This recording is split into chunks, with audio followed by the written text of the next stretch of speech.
Hey, bonjour tout le monde, j'espère que vous allez bien. Merci d'être toujours aussi nombreux à suivre la chaîne Xavki. On s'intéresse à une nouvelle vidéo dédiée à HAProxy. Donc on va faire encore deux vidéos et après je pense qu'on passera peut-être à un autre sujet.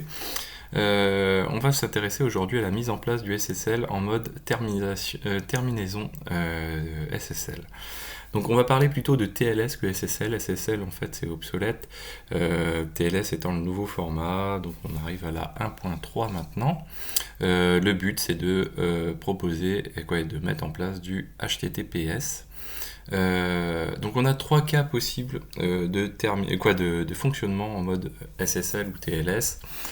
Soit on va utiliser la terminaison SSL. Donc dans ce cas-là, on arrive en HTTPS et quand le load balancer, donc c'est lui qui porte le certificat, il va rediriger derrière vers les serveurs en simple HTTP. Donc c'est bien le HAProxy qui fait du HTTPS.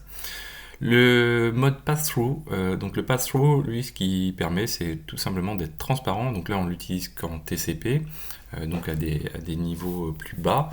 Son principe, c'est simple, c'est que HAProxy est totalement transparent. Donc c'est pas lui qui porte le certificat, c'est le serveur final qui porte les serveurs finaux, même qui font partie du pool, qui est load balancer, qui porte les certificats. HAProxy ne fait que leur rediriger les requêtes sans intervenir dessus. Et puis il y a le dernier cas qui est le plus poussé, qui est le mix des deux, qui est la réencryption. C'est-à-dire qu'on va utiliser en entrée un premier certificat, donc pour arriver sur le HAProxy en HTTPS, et puis ensuite derrière, on va utiliser un deuxième certificat pour se rendre sur le pool de serveurs final. Voilà. Donc là c'est un petit peu plus poussé, mais on le verra également dans une autre vidéo, dans une deuxième vidéo. Alors comment on fonctionne? Là tout ça je l'ai déjà mis en place, on l'a déjà mis en place lors de la vidéo précédente. Donc j'ai deux serveurs web simplifiés, un en haut à droite, un en bas à droite, pardon. Derrière, donc ces serveurs-là me permettent ici donc de répondre sur le port 80. J'ai un HAProxy à gauche ici qui lui répond sur le 172.17.0.2. Donc si je rafraîchis, je passe bien en mode load balancing. Donc ce que je vais faire, c'est que je vais éditer la conf de HA. Donc première chose à faire, on va créer un certificat. Donc pour créer un certificat, on va utiliser OpenSSL avec son mode qui est là, donc le type de certificat, donc -x509, la longueur de la clé 2048. On définit un certificat qui est valable 365 jours. On a une clé qui va sortir qui va s'appeler xavki.key et une chaîne qui va s'appeler xavki.crt. Voilà. Donc je copie cet élément là et je le génère au niveau de mon serveur HAProxy. C'est parti. Donc là, ici, on n'est pas obligé de compléter les éléments. Moi, ce que je veux, c'est juste les fichiers. Donc là, j'ai bien mes fichiers qui sont créés. Derrière, nous, HAProxy utilise uniquement des fichiers .pem. Donc pour faire un fichier .pem, c'est pas très compliqué. Il suffit simplement de compiler la clé et le CRT. Donc pour faire ça, on va créer déjà un répertoire dans etc /xavki. On va l'appeler comme ceci. On va faire un cat donc de notre fichier de key, pardon, on va y arriver, et de notre fichier CRT. On va mettre tout ça dans un xavki.pem qu'on va d'ailleurs rediriger directement dans notre etc SSL et xavki. Voilà. Hop, voilà. Donc là, si je regarde bien dans etc SSL xavki, j'ai bien mon certificat qui existe. Donc maintenant, je vais aller éditer ma conf HAProxy, donc etc HAProxy, HAProxy.cfg, et je vais me rendre dans la partie ici où je vais créer une écoute sur le port 443, donc du HTTPS, et puis derrière on va modifier notre conf de la manière suivante. Donc on va lui indiquer plutôt l'endroit où se situe notre fichier PEM. Donc on va dire hop, ici on utilise le SSL et le certificat, on lui dit il est dans etc SSL xavkey et /xavkey.pem.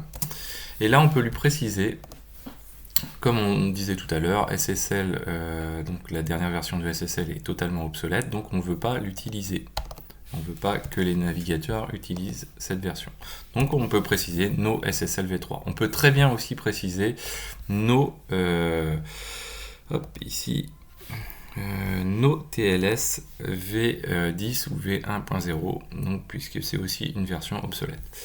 Ce qu'on va en profiter aussi pour faire, c'est faire de la redirection du port 80 vers le port 443, donc faire une redirection du HTTP vers le HTTPS, pardon. Pour faire ça, c'est simple. On pose une clause de redirect, donc redirection. On lui dit, voilà, quand donc tu rediriges vers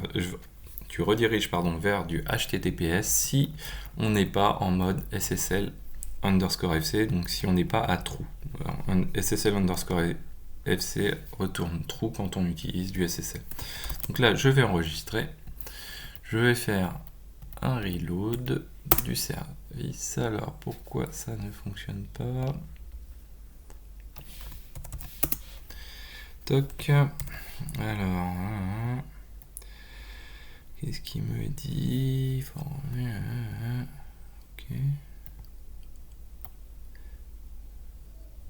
41.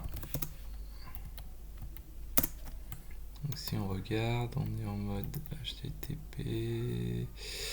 Je dois avoir une erreur de typo, forcément, c'est toujours mon cas. CRT, tatati. On va recopier cette ligne là. Voilà. Toc, copier. Là, honnêtement, je vois pas la différence. Ok. Hop, on va la recopier, c'est pas grave. Voilà. Bon. Je reload. Hop, voilà. Et là, c'est bien passé. Alors, pourquoi étoile 443, SSL, CRT, ETC. Je m'étais peut-être trompé sur le chemin. J'avoue que je sais pas. Bon.